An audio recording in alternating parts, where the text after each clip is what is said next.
Мы так рады быть здесь. Я думаю, что вы тоже рады быть здесь, на этой конференции. Эта конференция высвобождая духа ходатайства или молитвы. И я знаю, я сам читал, я думаю, что я раньше всех читал эту книгу, кроме автора, конечно. И это было благословение для меня. Я сам написал там в предусловии, что это одна из самых лучших книг на тему ходатайства, которую я читал. И я сразу сказал, чтобы наши начали продавать. Я не знаю, продают или нет. Продают.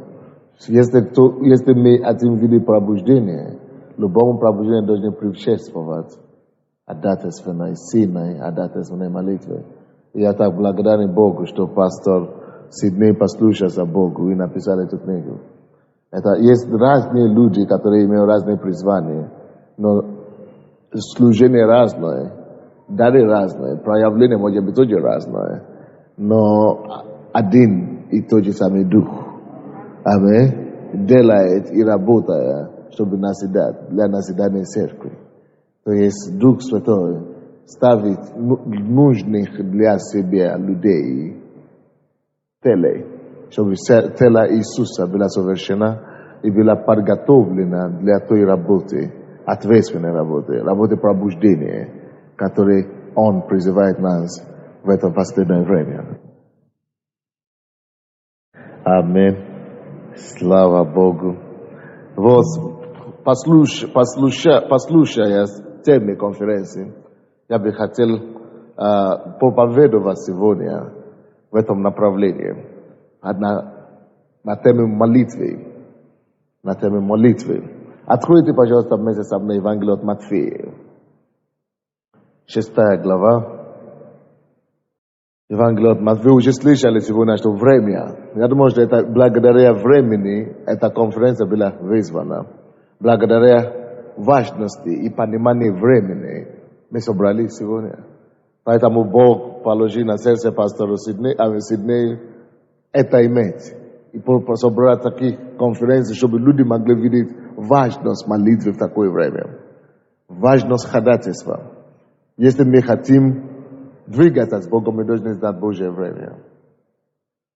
Время очень значительно в Божьих планах. Когда Иисус здесь ходил на земле, и Он уже собрался уйти на небо, его ученики спрашивали у него, какое время Отец назначит для явления Царства Израиля. А он говорит, что это не ваше дело, знать времена и сроки. То есть, потому что Бог знает, и ученики знают принципа Бога, что Бог всегда работает во времени и сроках. Время. Очень важная проповедь. Очень важная истина также. Потому что время, в котором мы с вами сегодня живем на Украине, никто больше не имеет привилегию жить в это время. Это привилегия жить в какое время, как мы живем. Это особое время. В истории всей Украины, прошлого и будущего не будет такого времени.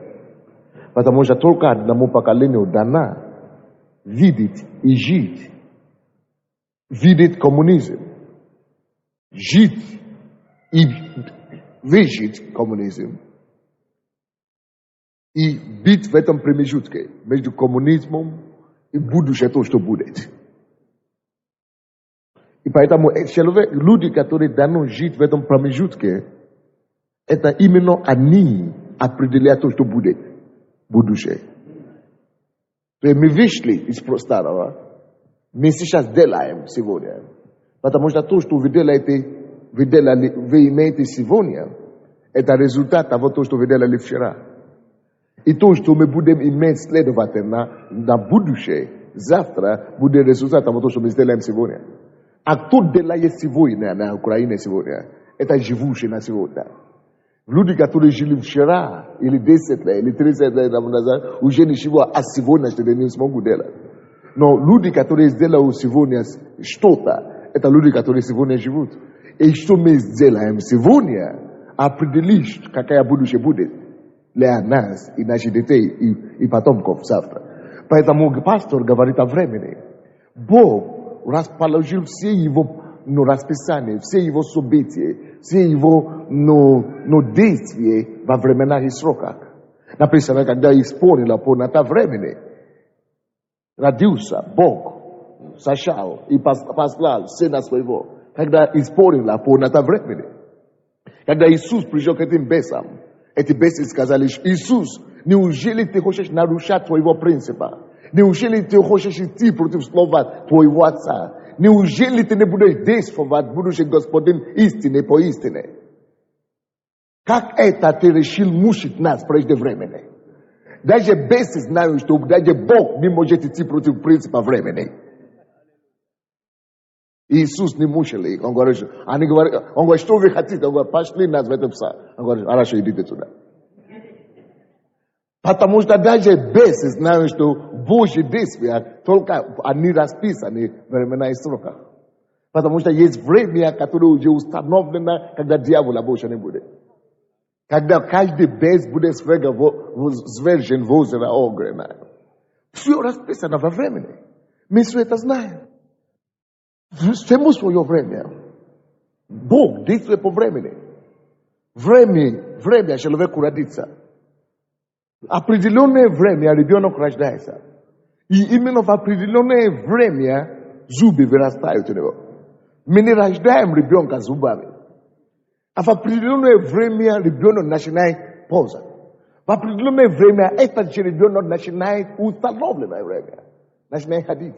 Мы не видели ребенка, который родился и на следующий день пошел. Потому что это нарушение Божьего действия времени. Бог поставил все во времени. Мы не можем сказать, что вот дети рождаются в Африке, и они вырастают зубы на следующий день, а в Европе они только через 3 месяца. Мы не можем так сказать. Мы не можем сказать, что ребенок родился в Америке, и потому что там есть витамины хорошие и пищи, и поэтому они пошли на второй день, начали ходить. И что на Украине только через год ходят. Мы не можем так сказать, потому что Бог поставил все во времени. Все действие Бога во времени. Когда наступило время, Он выбрал народа образного, через который Он будет учить все следовать за Иеговой и за живым Богом. Он нашел и Авраама. Когда полнота времени пошло, Он послал завет. То есть все сегодня также. Сегодня есть расписание у Бога в духовном мире. Для этого времени есть у него расписание. Поэтому мы должны знать, какое время мы живем, чтобы мы могли знать, какие мысли Бога, какие его действия, какие его понимания для этого времени. Так что эта проповедь важная, мне понравилась очень. Потому что я понимаю, о чем речь. И когда человек пропускает свое время, это трагедия. Потому что когда Иисус вошел в Иерусалим, его Иерусалим не узнал. И он заплакал горькими слезами. И говорил: о Боже, Иерусалим, Иерусалим. Как это в этот твой день, в этот день твой, в этот твой день, ты не узнал твоего спасения. Ты не узнал, ты не познал спасение твое. В этот день твой. В этот день твой. Почему мы собираемся? Потому что это есть наш день сейчас. Это есть наше время сейчас. В этот твой день. И Иисус заплакал и слезами. Потому что в этот твой день ты не узнал. Узнаем ли мы день, в котором мы живем? Узнаем ли мы время, в котором мы живем? Узнаем ли мы, что Бог хочет и собирается делать в такое время, как это? Узнаем ли мы вообще, поймем ли мы когда-нибудь, почему нам дано жить сегодня? Узнаем ли мы вообще, придется нам ли на ум, почему я должен быть здесь и что я должен делать в это время? Но это не тема этой конференции. Просто мне очень, слава Богу, импонировало, что пастор проповедовал об этом. Но я просто думал, важно, чтобы мы знали, что на самом деле это пророческое время, это особое время мы живем. И если есть люди, которые отставят отпечатки свой ног, пески истории. Мы должны быть эти люди. Вы собираетесь оставить отпечатки, или как называется, ног? Следы ног, отпечатки ног, следы, свои следы в истории. То это зависит от понимания. Это будет зависеть от понимания, которое мы имеем о времени. Будет ли ты оставишь ли ты следы в истории, будет зависеть от твоего понимания времени. От чего? От понимания времени. Я говорю, от чего? От понимания времени. Потому что время родится и время умирает. Потому что время трудиться и время спать. Потому что время есть, которое называется день, и есть другое время, которое называется ночь, когда никто уже не может работать. Поэтому Христос говорит, что я должен трудиться пока день. Человек понимает времени. Ибо тьма приходит и ночь, когда никто, может быть, тогда ты захочешь что-то делать, уже не сможешь ничего делать. Уже не сможешь ничего делать. Так что, когда у нас есть возможность и время, мы должны максимально говорить: Господь, вот твои планы, вот твои намерения, вот то, что ты хочешь для мое время, вот то, что ты хочешь для меня, вот мои определенные функции в это время. И я выполню свою функцию. Однако же сегодня я проповедую о чем-то другом. Я просто это говорю, чтобы комплиментировать проповедь пастора Сиднея и благодарить его, что он как раз понимает время. Поэтому он собрал нас вместе на эти конференции. Так что если мы хотим пробуждения, высвобождая духа ходатайства, должна действовать. Мы должны высвободить дух ходатайства. Потому что ходатайство предшествует всякого Божьего великого начинания. Ходатайство предшествует всякого Божьего великого начинания.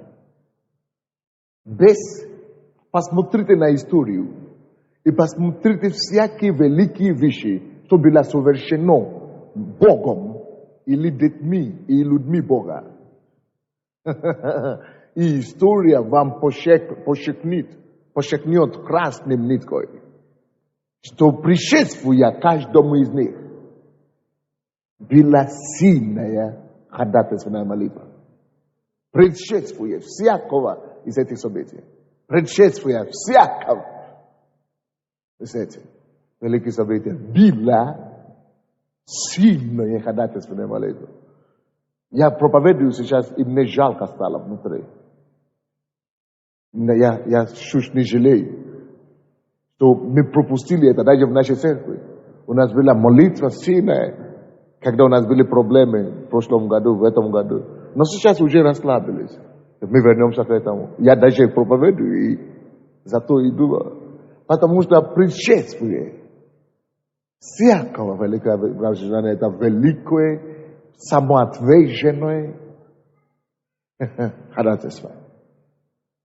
Посмотрите пробуждение в Вейлсе. Бог не мог, как бы он не хотел, высвободить это пробуждение, пока он не нашел молодого человека под именем Ивана Робертса, или как его? Эвана Робертса. Чтобы стать на площади и в тайной комнате. И со слезами в глаза, криками в душе. Промолить это пробуждение прежде. Только после того Бог мог свободно высвободить то, что он хотел делать. Если Бог должен высвободить его намерение на Украину, он должен найти людей, которые высвободят это сначала в духовном мире посредством ходатайства и молитвы. Посредством молитвы ходатайства. Посредством молитвы ходатайства. Посмотрите Лос-Анджелес. Прежде чем мы узнали об Азуза-стрит, где откуда начало 50 человеческое пробуждение, которое покрыло весь мир, и которое еще продолжает его эстафеты до сегодняшнего дня. Откуда мы имеем благословение говорить на иных языках. Прежде чем вот это благословение пришло на человечество и в это столетие, за 10 лет до того Бог начал говорить через мужей Божьих, что что-то будет в этом городе. Вот как мы и говорим сейчас. И люди начали мобилизировать своих людей внутри церкви, межцерковно, на сильное ходатайство на молитвы. Но не было кого, кто мог бы возглавить это движение. И Бог привез другого города одного негра, темнокожий. В то время, когда темнокожие даже не могут ездить в одном транспорте с белым человеком. В то время, когда темнокожий считался рабом. В то время, когда темнокожий не мог даже сидеть в одном классе, чтобы учиться. Тем более проповедовать белым. Даже в церкви темнокожий не имел права сидеть даже в одном заду. Даже бомжи у нас здесь сидят. Но тогда там даже он не должен быть бомжи. Просто потому что он темный, он не может даже в зал войти. Но именно его Бог нашел. Бог нашел темнокожего, не просто даже не полного, не целого темнокожего, инвалидом, который слепой в один глаз. Потому что когда Бог уже сделал свое, он начинает брать незначительных мира всего, чтобы умудрить мудрых, чтобы уразуметь их. Поэтому он не взял красивого стройного, черного. Он взял вот такого, который точно презирает. Вот. И слепой в один глаз. С недостатками, физическими недугами. И говорит, что есть. Потому что Бог найдет смиренное сердце. Бог нашел его сердце. И видит, что этот человек может стать и принести мне жертву ходатайства. И когда он вошел в Лос-Анджелес, он начал молиться днями и ночами в комнате. Потом он собрал группу людей и говорит, давайте 10 дней после молитвы. Чтобы молиться только. Через 30 дней весь мир начал слушать об Иисусе Христе. Потому что слепой человек решил молиться. Какой бы ты ни был с недостатками сегодня, Бог может тебя использовать. Если ты будешь знать силу молитвы и ходатайства, Бог перепрыгнет через сильных, полных, здоровых. Бог перепрыгнет через богатых и важных. Бог перепрыгнет через привилегированных и значительных. И пошлет его благодать и помазание на тебя, потому что ты знаешь, что нужно делать, чтобы видеть силу Божию через ходатайство. Кто-нибудь со мной? Высвобождая духа ходатайства. Высвобождая духа ходатайства. Высвобождая духа ходатайства. Но прежде чем в это поколение также нам увидеть великое движение Бога, нам нужно высвободить это дух ходатайства. То, что было вчера, то же сегодня, то же самое. То, что Бог не мог ничего делать без великого ходатайства в те времена. Кто из вас в курсе, что Бог, Он не изменился? То Он тот же самый, вчера и сегодня. Кто из вас в курсе, что Бог не лицеприятен? Он не меняет свои принципы, чтобы угодить только украинцев. То условие, которое нужно кому-то выполнять, другому тоже нужно выполнять. Короче, все то, что я говорил, это предусловие, это введение.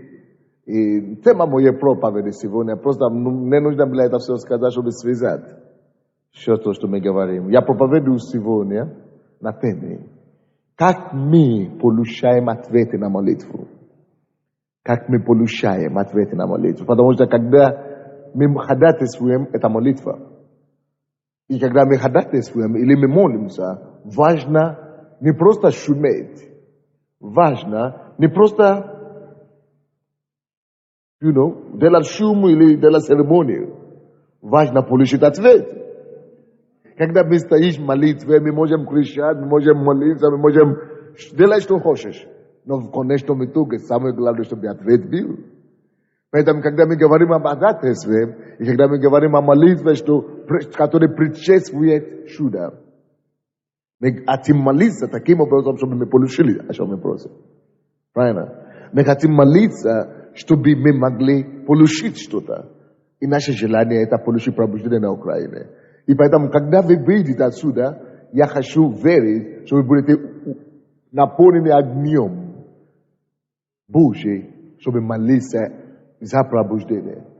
Но до того, мы должны положить основу, фундамент. Молитва, которая получает. Молиться, чтобы получить. Не просто делать традицию, потому что надо молиться, значит молиться, конечно, в итоге ты устал, ты не получил ответ. Молиться, конечно, в итоге ты весь пату, и ты не видишь ответа. Молиться, и постишься, похудел, и нет ответа. Поэтому, чтобы такого не было трагедии, такой трагедии не было, мы хотим положить основание. Как можно молиться и получить ответ. Евангелие от Матфея, 6 глава, 7 и 8 стихи. 7 и 8 стихи. Как мы получаем ответы на молитву? На молитву. Вот тема моей проповеди. Как мы получаем? Евангелие от Матфея, еще раз говорю, 7 и 8 стихи. А Малияс, Иисус говорит, Малияс,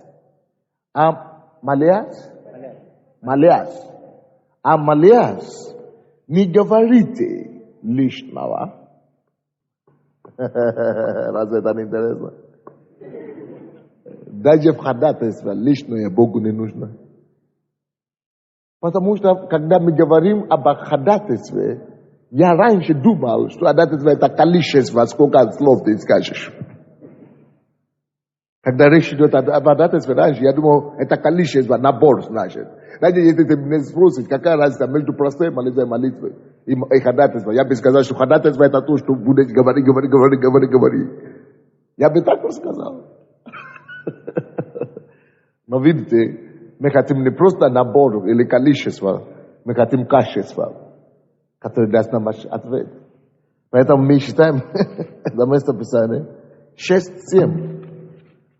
А Малияс, не говорите лишнего, как язычники.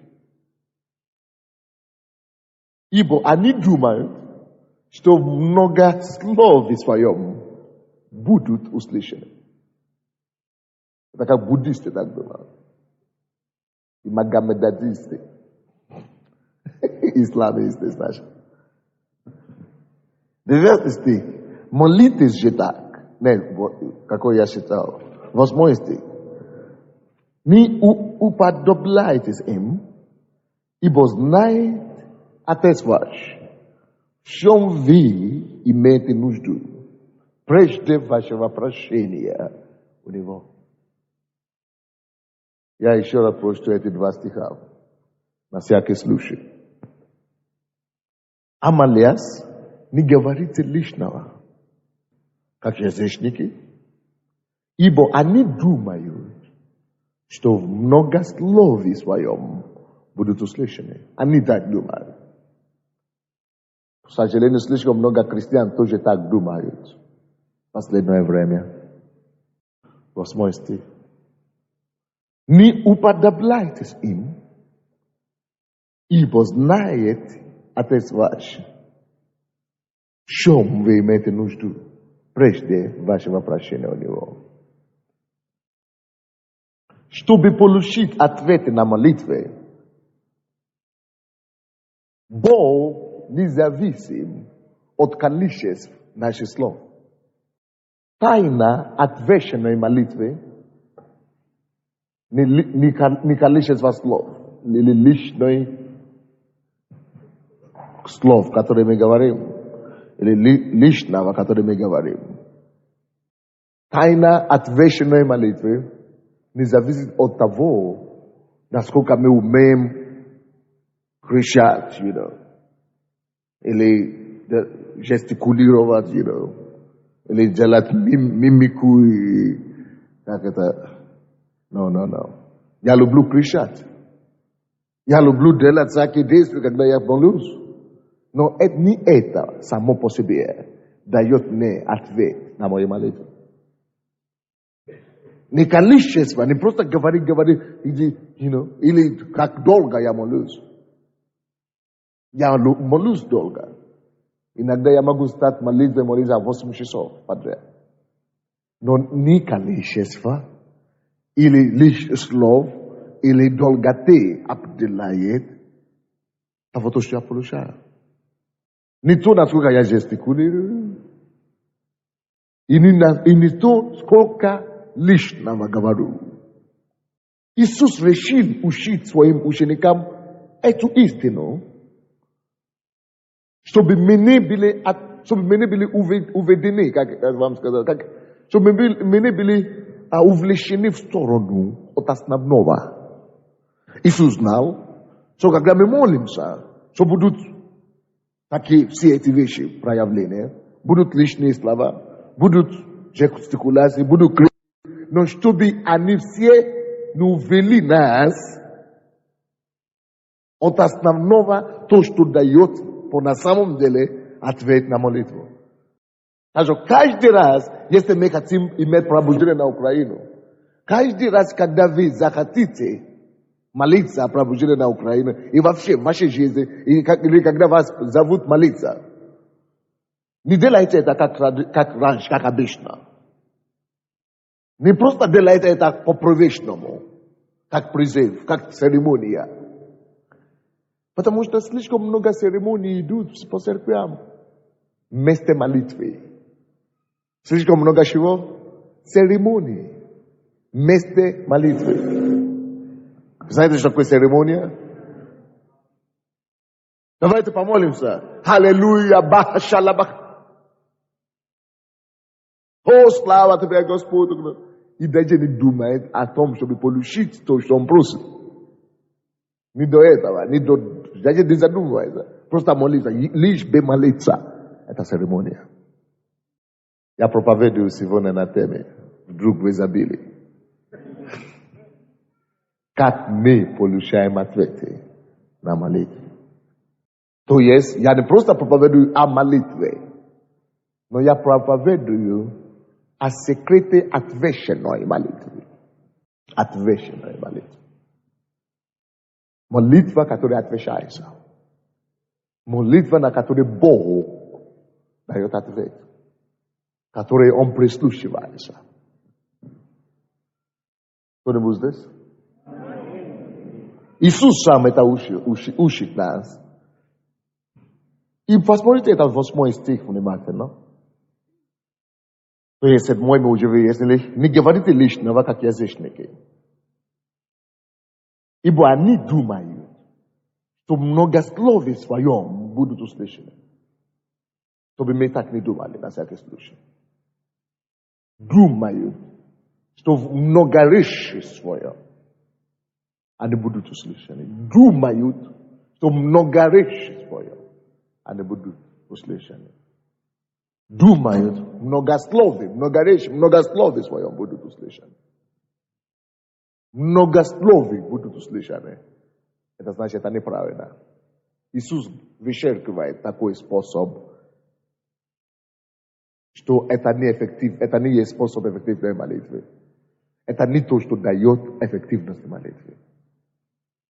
Говоря лишнего, крича, прыгая, это просто будет напоминать нам о сценарии с пророками Ваала, как с Илия. Вы помните? Илья говорит, призовите вашего Бога. Они кричали, что начали не только жестикулировать, начали себя резать руками и так далее. Кричали, говорили много. А тут Илья сидит и говорит, молитесь, может быть он спит, или в магазин пошел.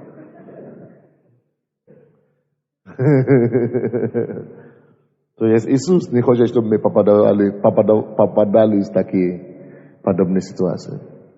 Но поняли, хорошо. Если такое не пойдет, что же пойдет? Поэтому в 8 стихе Иисус говорит нам дальше. Не уподобляйтесь им, ибо знает Отец ваш, в чем вы имеете нужду, прежде вашего прощения у Него. Знает Отец ваш, в чем вы имеете нужду, прежде вашего прощения у Него. Послушайте сюда. Молитва, которая будет услышана, молитва для нас, которая будет отвечена Богом, для нас должна быть молитва, как молитва, вернее, к Отцу. Молитва к Отцу. Он говорит, что не уподобляйтесь им, потому что вы другие. Вы имеете Отца. И кому вы молитесь, есть именно вашему Отцу. Ни кому-то чужому, ни кому-то далекому, ни кому-то неизведанному. Не уподобляйтесь им, ибо Отец ваш. Речь идет о моем Отце. Вы тут? Получается не так сложно, как я думал. Когда ты стоишь в ходатайстве, знаешь, что ты стоишь перед Отцом. И из-за отсутствия этого понимания мы с вами стоим в молитве, и у нас такое впечатление, что Бог 1,000,000 километров от нас на небесах где-то, 1000, 2000 километров. А мы здесь на земле стараемся как-то уловить Его милость. Не уподобляйтесь им, ибо Отец ваш. Ибо Отец ваш. Вот ключ. Ибо Отец ваш. О чем мне это говорит? Это говорит о том, что прежде всего, когда я стою в молитве, я должен знать для себя, что я имею дело с моим Отцом. Ого. Это его приближает ко мне. Это его пускает в мой уровень. Не мой уровень как равно, но он делает его для меня доступным. Потому что Отец,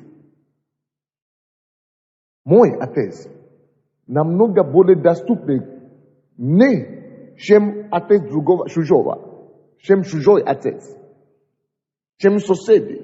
Это мой Отец. Я не прошу у него милостыни. Он мой Отец. Это понимание, которое Иисус имел. Поэтому у него были результаты. И в ходатайстве, если мы собираемся кричать и говорить, и драться, и это самое, искать Бога, как будто мы потеряли его, то мы будем долго идти к этому ответу. Очень долго. Но когда мы видим пример ходатайства в Библии, один из величайшего примера ходатайства мы видели в лице Авраама. Когда, ангелы пришли, что они хотели истребить Содому и Гоморру, он стал перед Богом. И начал вести разговор с ним, как будто он сравнил вел разговор. Если не 50, если не 50. Он он провел негociацию, он дискуссировал с Богом, короче. Он дискуссировал спокойно в остановке. Он не просто говорил, о, Господи, спаси, Господи. Он говорит, Господь, если 50, может быть 40. Он говорил с Отцом. Видите разницу? Видите разницу? Он вел переговоры. Он не просто кому-то там говори, и ждал, и потом ждет, что будет. Он разговаривал с Отцом. Самая большая сила, который вы можете иметь молитвы порой. Это знать, что Бог недалекий молитвы. Что Он недалеко. Это знать, что Он здесь, чтобы меня слышать. Это знать, что если я уже пришел в молитве, вот Он рядом. Он близкий ко мне. Он здесь. Он здесь. Он слышит меня. Он заинтересован, чтобы я получил ответ. Не просто я заинтересован, Он. Он ищет моего добра. Он мой прежде всего отец.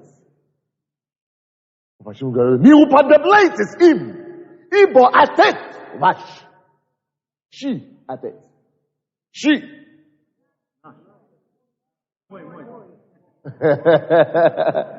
Ибо отец ваш, он мой. Ибо отец ваш, он мой. Вот он передо мной. Он мой. Он мой. Вот он. Он мой. Ибо отец ваш.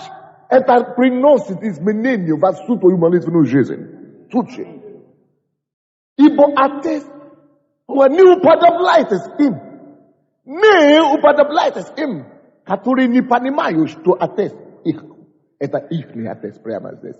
Не уподобляйтесь им, которые думают, что Бог где-то далеко. Отец ваш, ибо отец ваш.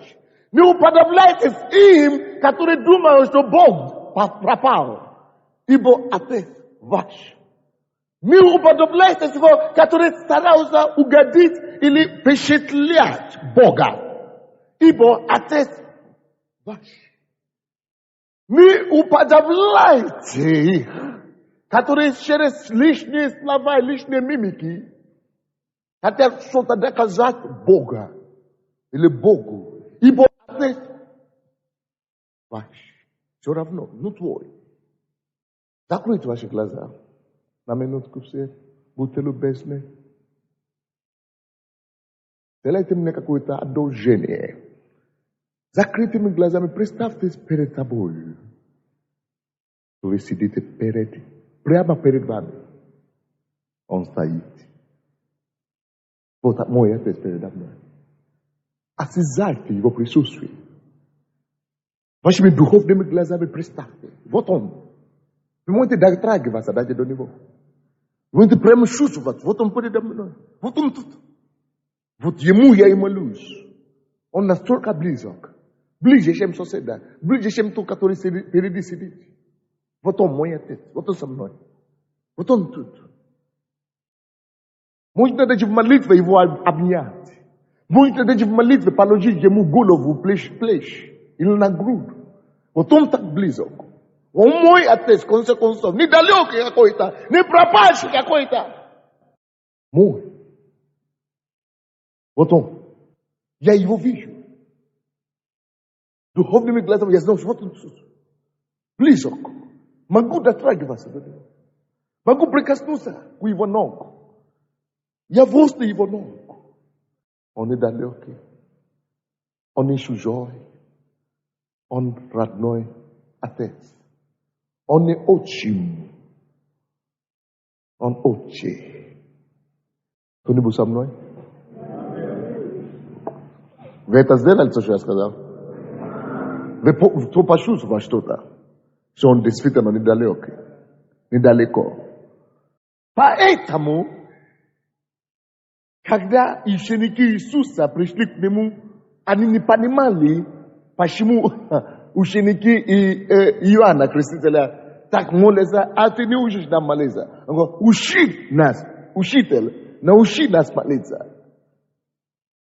В этом же месте Иисус сказал им, хорошо, я научу. Когда вы стоите в молитве, молитесь так. Первые слова, кто знает? Это элементария молитвы. Это начальный класс молитвы. Это базис молитвы. Если этого базиса нет, ты гуляй. Короче, заблуждайся. Заблуди, как хочешь. Блуди, здоровье. Когда вы стоите в молитве, это значит, он говорит, когда вы стоите в молитве, молитесь так очень надо. Это значит, пока ты не представишь перед собой Бога, что Он вот здесь, Он мой Отец. В молитве ты еще не начал молиться. Сколько бы часов ты уже не провел. Вот Он тут недалек. Вот Он передо мной. Вот Он мой родной. Он мой свой. Он свой. Иногда я не начинаю просить или молиться, пока я не представлю, что вот Он тут. Если вы не можете представить Его здесь, не спешите. Лучше прославлять, поклоняться или молиться на языках. Но если речь идет о том, чтобы уже начинать что-то просить, принесите Его присутствие сначала. Знаете, что вот Он тут передо мной.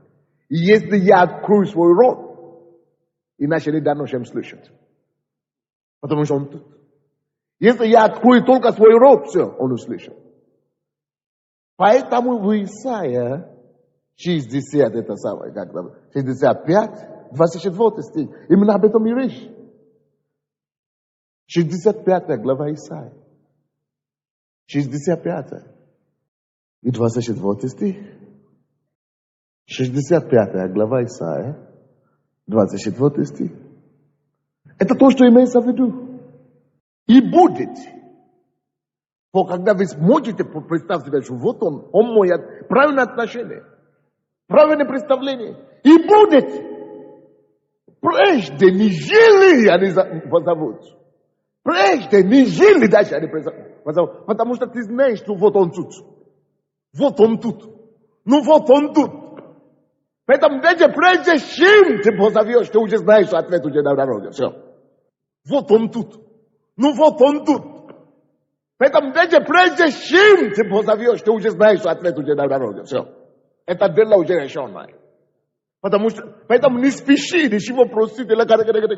Не, успокойся сначала. Знай, что вот мой отец. Он мой родной. Вот та родная отец пришел на помощь. Здорово. Вот мой отец родной. Вот он тут. Но если я сейчас открою рот, все. Пока я не открывал рот, может быть что-то. Но если я... Вот Он тут. Потому что ты уже знаешь, что Он тут. Вот как получаем ответы на молитвы. Потому что разные молитвы сейчас есть в это время. В это последнее время. Есть молитвы традиционные. Есть молитвы церемониальные. Есть молитвы как обычаи. Есть молитвы просто по приказу. Есть молитвы просто за компанию. Есть всякие молитвы теперь. Есть всякие молитвы теперь. Но, you see, знаете, мы с вами хотим научиться и начинать молиться только когда мы знаем, что если я начну, то я получаю. Если я открою рот, то Он слышит. Если я попрошу, то это будет. Только если это не Его воля. Только если это не Его время. Все равно Он услышит. Потому что многие из вас думают, если Бог не дал вам положительный ответ, вы думаете, что Он не услышал. Кто вам сказал? Может быть, тот негативный ответ, который Он дал, есть именно то, что вам нужно. А вы думали, что только Бог должен всегда говорить да. Кто из вас есть мама? Вы всегда говорите да на то, что ребенок просит или нет? Нет, не все. Потому что это не полезно для этого же ребенка. Кто-нибудь здесь? А некоторые люди огорчаются, думают, что Бог не ответит на их молитвы. По-любому, если ты молишься правильно, Он отвечает. Может быть, не тот ответ, который ты ожидаешь. Но Он дает тебе самый ответ, который лучше для тебя. Кто-нибудь здесь? Но одно то, что мы хотим говорить, и о чем я говорю сейчас, это то, что мы будем молиться, чтобы наши молитвы были отвечены. Какой будет ответ, это Он знает. Поэтому мы располагаем себе так, чтобы Он ответил нам. И мы знаем, что Его воля, когда мы молимся по Его воле, сбивается, что мы бы не попросили. Вы слышите меня? Поэтому мы молимся, чтобы получить. Вы здесь? Поэтому это 65 глава, 24 говорит. И будет, когда мы имеем правильное представление, и будет. Когда мы можем представить себе Отца недалекого, не пропадшего, но здесь присутствующего, и будет. Что же будет? И будет, прежде, нежели они его зовут. Прежде, нежели они его зовут. Прежде. Почему прежде? Потому что ты уже знаешь, что Бог здесь, чтобы ответил тебе. Ясно, что прежде, чем ты его зовешь. Потому что ты уже знаешь, что вот он тут, чтобы ответить. Значит, все, значит, прежде, чем ты откроешь рот, чудеса уже начались. И будет, прежде, нежели они его зовут. Он говорит, я отвечу. При правильном расположении молитвы. При правильном расположении молитвы Бог отвечает, начинает тебе ответить до того, как ты откроешь рот. Вы здесь? При правильном расположении молитвы. При правильном расположении к Отцу. При правильном расположении к Отцу. Бог начинает отвечать тебе до того, как ты откроешь рот. Ты понимаешь? Прежде чем ты откроешь рот, Бог начинает отвечать тебе. Тогда жизнь христианской молитвенной становится сладкой. Вы здесь? Тогда молитвенная жизнь становится сладкой еще жизнью. Тогда молитва перестает быть, бременем и мучением. Хотя и тяжело, но она будет наслаждение. Хотя и долго, но она будет утешение. Но хотя потому что молитва бывает как бран. И разные бывают, но для твоей души это будет насыщение. Молитва становится утверждением, насыщением, утешением. Молитва становится поддержкой, молитва становится ободрением, молитва становится сладостью. При правильном расположении молитвы. При правильном расположении. Я скажу вам, я вообще-то очень редко проповедую о молитве. Очень редко. Но я благодарю Бога, что меня пригласили проповедовать о молитве в этот день. Сегодня и завтра. Я благодарен. Потому что то, что я знаю по опыту, теперь я могу передать кому-то. И, конечно же, Бог всегда поднимает и расширяет над каждым днем. Больше и больше в школе молитвы. И будет, прежде чем они его зовут, и будет, я отвечу. Они еще будут говорить. И я уже услышу. Они еще...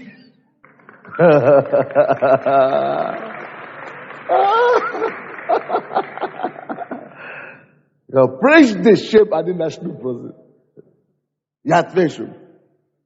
И будет, когда они еще и говорят, я услышу. Прежде чем это самое, говоря, я отвечу. Когда они еще говорят, все, слышу. Бог сказал, он лжец или обманщик? Ни один, ни другой.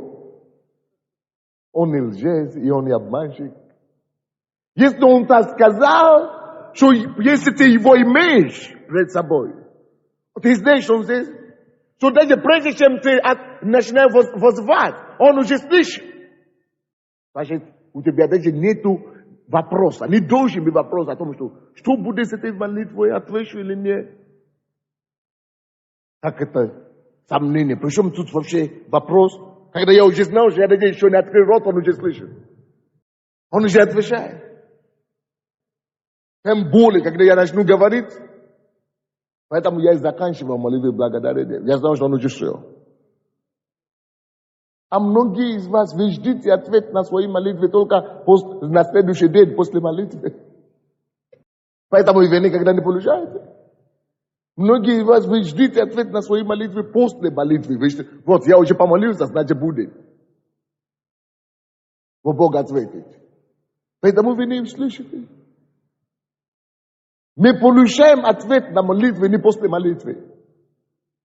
Мы получаем ответы на молитвы. Кто знает когда? Откройте, пожалуйста, там от Марка. Ой, я туда запутался, поможем. От Марка 11. 23-24. Это харизматическое место Писания. Все знают.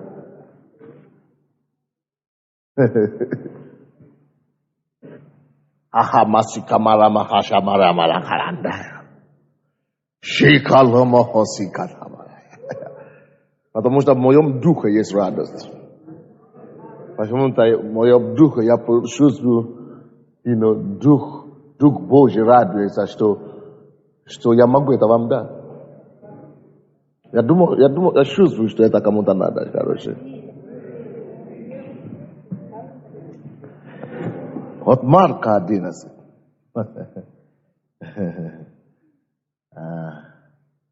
23.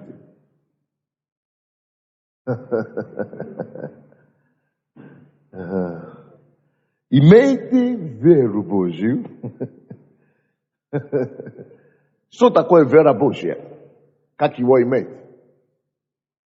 Что такое вера Божья? И как ее иметь?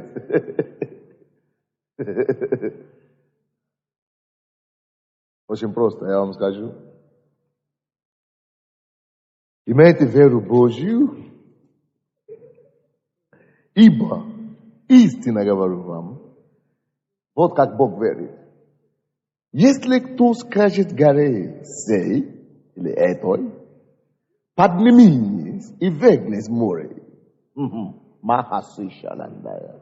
Поднимись и вегнись в море. И не усомнится в сердце своем, но поверит, что сбудется по словам его. Будет ему.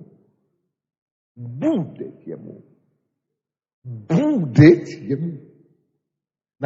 Будет ему, что не скажет. Будет ему. Будет ему, что не скажет. Будет ему, что не скажет. Бог слышит нас, когда мы даже еще не открыли рот. Прежде нежели они его зовут, я отвечу. Когда они еще говорят, я услышу. И я задал вопрос, когда же Бог слышит? Прежде или потом? Написано, слушайте сюда, когда, если кто скажет,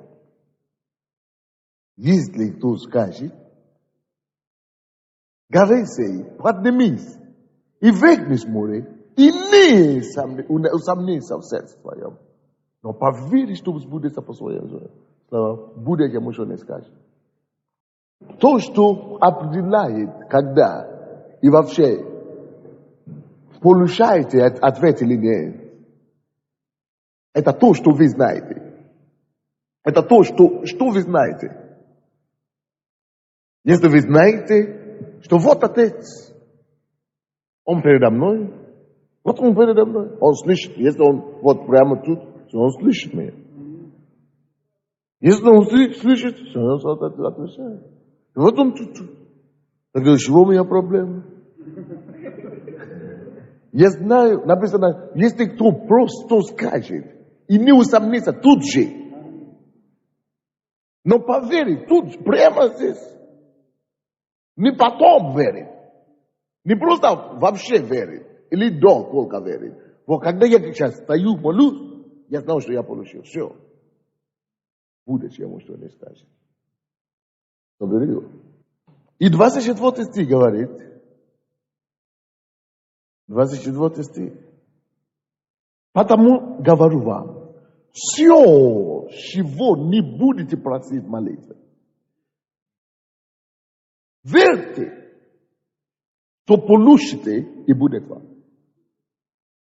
Когда верите, что получите? Тут же, когда молишься. Во время молитвы. Так что, когда вы молитесь, Знай, что ты уже получил все. Знай, что ты получишь, по крайней мере.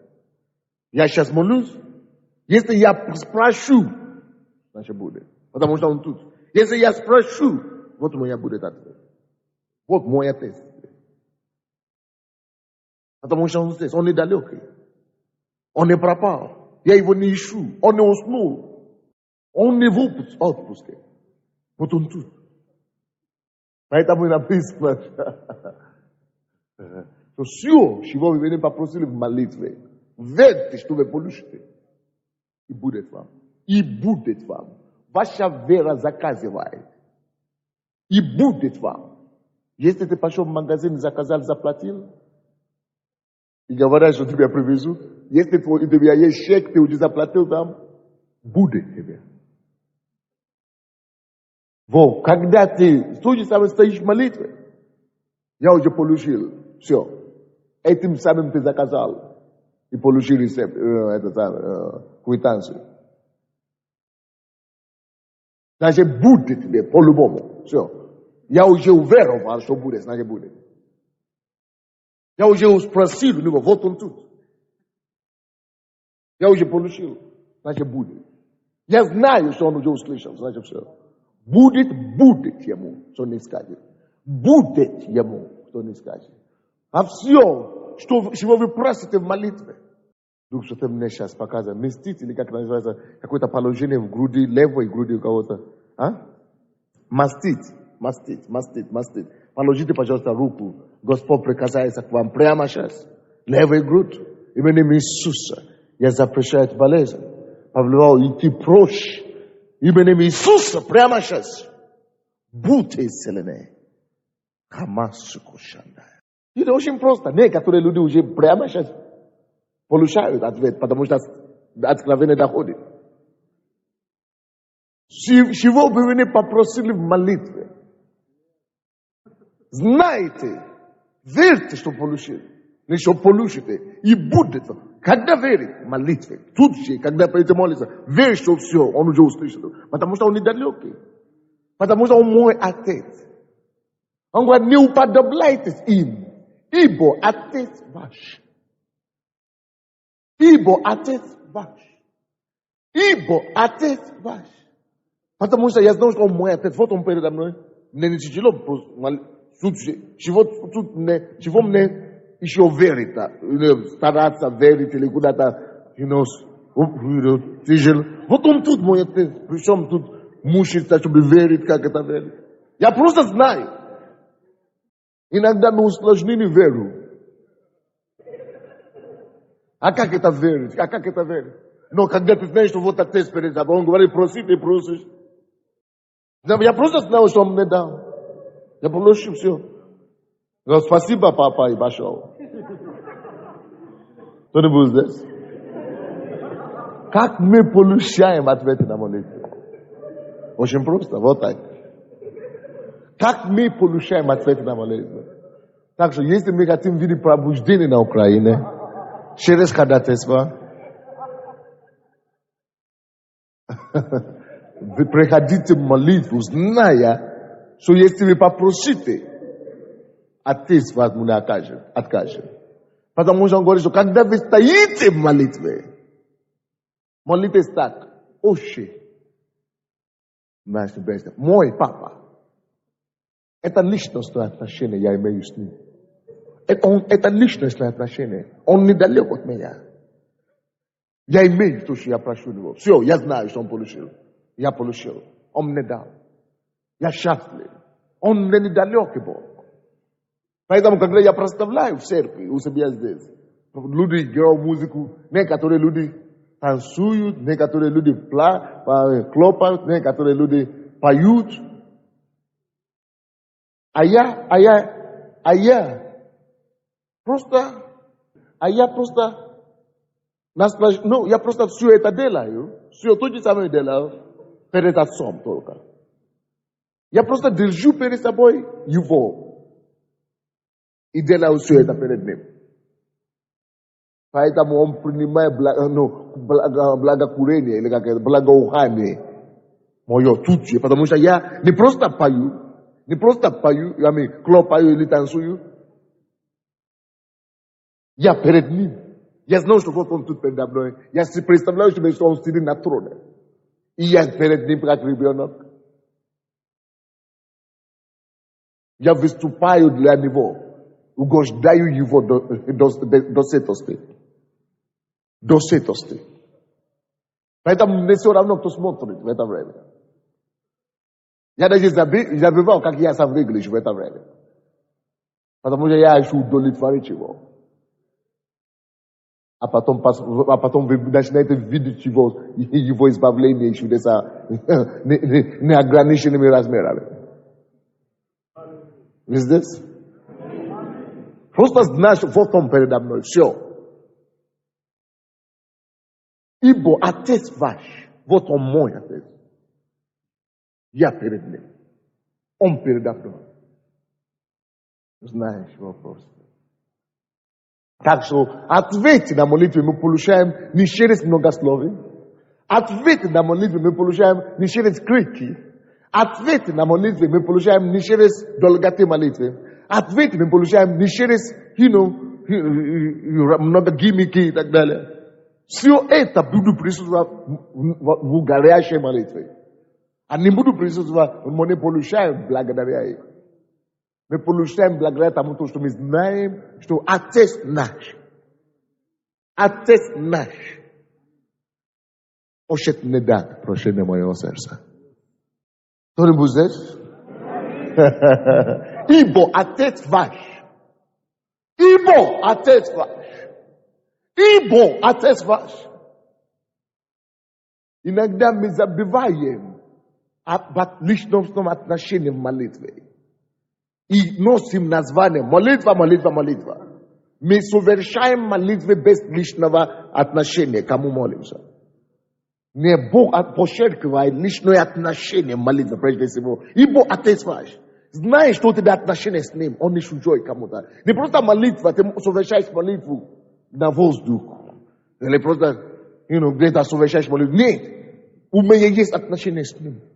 Личностное отношение. Доверительное отношение с Ним. Доверительное отношение с Отцом моим. Он мой Отец. Я имею отношение с Ним. Вот основа молитвы, которая будет отвечена. Вот основа молитвы, которая будет отвечена. В такой молитве не тяжело верить. В такой молитве не надо мучить голову, чтобы верить. Ты просто знаешь, что ты получишь. Естественно, вопрос не возникает. Вопрос не возникает.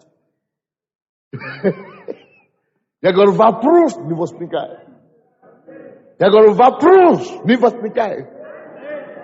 Я просто знаю, что если я прошу, все он делает.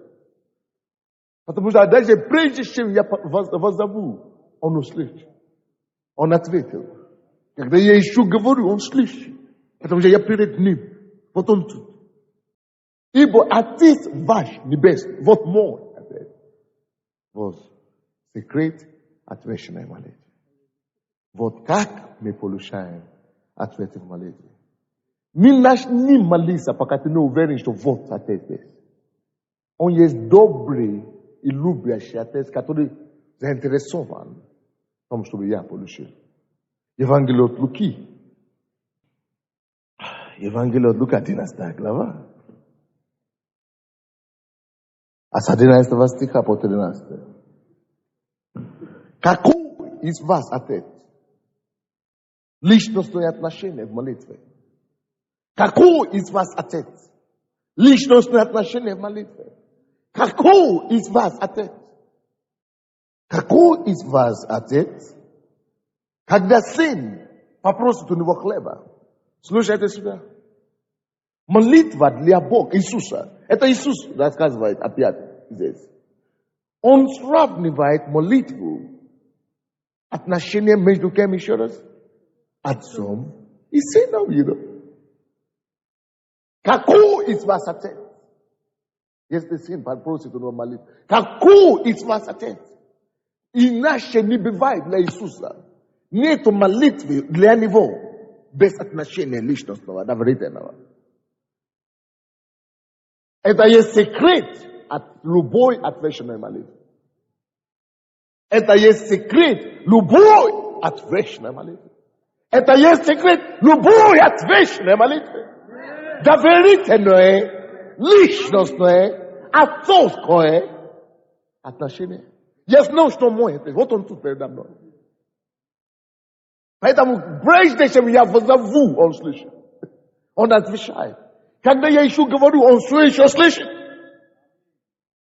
Потому что у нас доверительное отношение. Личностное отношение. Какой из вас отец? Какой из вас отец? Когда сын просит у него. Это то, что Иисус говорит. То есть он не представляет молитву, как только как личное отцовское отношение. Он не представляет. Иисус даже удивляется. Вы думаете, может быть, Бог не ответит, может быть, ответит, может быть, я не знаю. Он удивляется. Посмотрите на эту его фразу. Он в шоке. Как вы можете так думать? Ну, какой из вас? Потому что не может быть, чтобы твоя молитва не была эффективная, если правильное отношение. Если это отцовское отношение. Ну, какой из вас отец? Если это отцовское отношение, вообще вопрос не возникает. Какой из вас отец? Когда сын попросит его хлеба, подаст ему камень.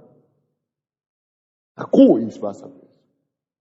Какой из вас отец? Бог тут же есть наш отец. Только если вы ему не сын. Только если вы не представляете, вы не видите себя ему сыном. Себя сыну ему. Только если вы это не видите отношения между вами. Только если это отношение не живое. Если оно живое, какой из вас отец это делает? Если вы отец не делаете, это более он отец. Лучший отца. Лучший отец. Или когда попросит рыбы, подаст ему змею. Вместо рыбы. Или если попросит яйца, подаст ему скорпиона. Какой из вас отец? Если ты ему сын, не может быть такого случая между тобой и ним. Если ты ему сын, не просто теоретически знать это где-то, а подойти к нему как сын, как отцу.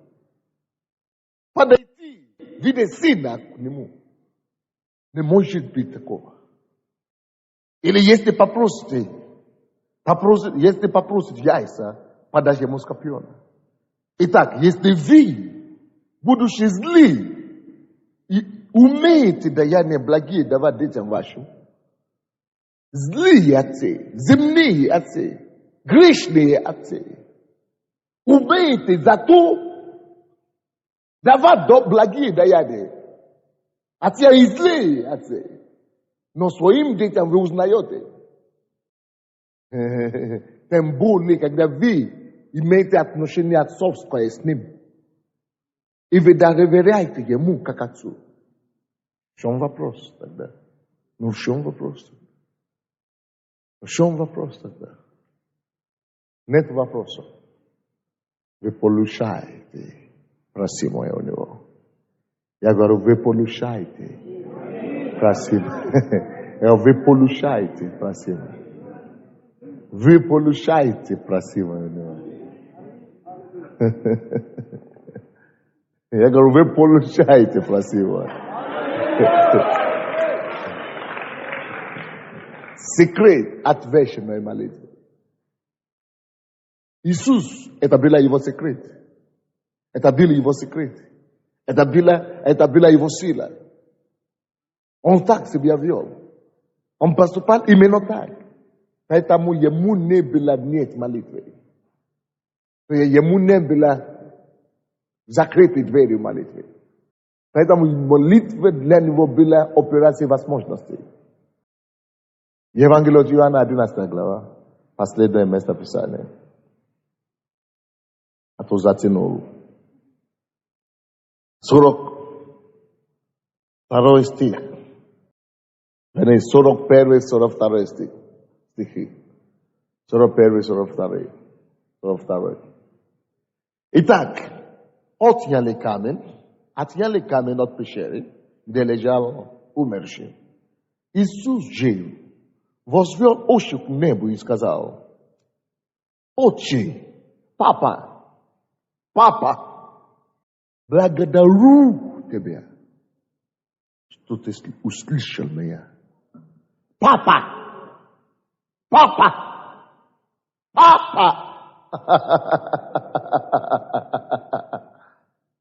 Личное, отцовское, доверительное отношение молитвы. Необыкновенная молитва. Когда твое расположение такое правильное перед Богом молитвы, ответ становится обычной вещью для тебя. Обычным явлением. Потому что он говорит, что Папа, Отче, благодарю Тебя, что Ты услышал. Потому что когда отцовское отношение, правильное, доверительное отношение с отцом, не бывает, чтобы он не слышал. Поэтому Иисус не говорит, что Иисус, Отец, слышь меня. Нет, он понимает правильно. Он знает, что когда это Отец, ему не надо просить, чтобы он опять слышал. Он благодарит, что он уже услышал. Потому что когда у тебя всегда правильное отношение, как к отцу в молитве, не надо переживать, услышит или не услышит. Надо только благодарить, что он слышит. Кто-нибудь понимает, не? Кто-нибудь понимает, не? Я говорю, кто-нибудь понимает? Да. Я и знал, что ты всегда услышишь меня. Потому что это доверительное отношение. Отношение отца и сына. Отношение сына к отцу. Ибо Отец ваш, небесный, это мой Отец. Ибо Отец ваш, когда вы стоите в молитве, ибо Отец ваш. Только на таком основании Бог рассматривает на молитву. Я не молюсь кому-то дади в другой стране. Я молюсь моему отцу. Вот отче, вот тату, тут, со мной, передо мной, вот он. Спасибо, что ты всегда слышишь меня. Ибо я знал, что ты всегда услышишь меня. Но сказал это для народа, здесь стоящего, чтобы поверили, что ты послал меня. Кто-нибудь верит сегодня, что он наш Отец? Что он твой Отец? Что он недалекий Отец? Что он близок? Что он рядом? Благодарю Тебя, Отче, что Ты всегда слышишь меня. Что Ты услышал меня. Если у Тебя будет отношение с Ним отцовское, тебе не надо будет переживать. Будет ли он слышать, или слышит, или не слышит. Если ты можешь только его найти, как доверительного отца, любящего, доброго, вот, который недалек, но рядом, который не покинет и не оставит. У тебя нет проблем в молитве. Мы вот так получаем ответы на молитву. Не через лишние крики, слова. Успокойся. Пускай это все будет. Хорошо? Пускай это все будет. Но не забудь, что ваш Отец знает, о чем вы хотите просить. Прежде чем вы просили. Вот ваш Отец. Преклоните вашу голову и поговорите с Ним. Представляешь, что Он здесь, чтобы слышать, чтобы ответить. Любящий и добрый Отец. Ибо когда вы стоите в молитве, молитесь так: Отче наш, мой Отец. Сущий написано, ущий наш. Он везде сущий. Не уподобляйтесь им. Не уподобляйтесь им. Знайте, что Отец ваш. Вот в чем дело, вот суд, вот тайна, вот секрет. Отец ваш. Знаете, что Отец ваш. Отец, я благодарю Тебя, что Ты уже услышал нас сегодня.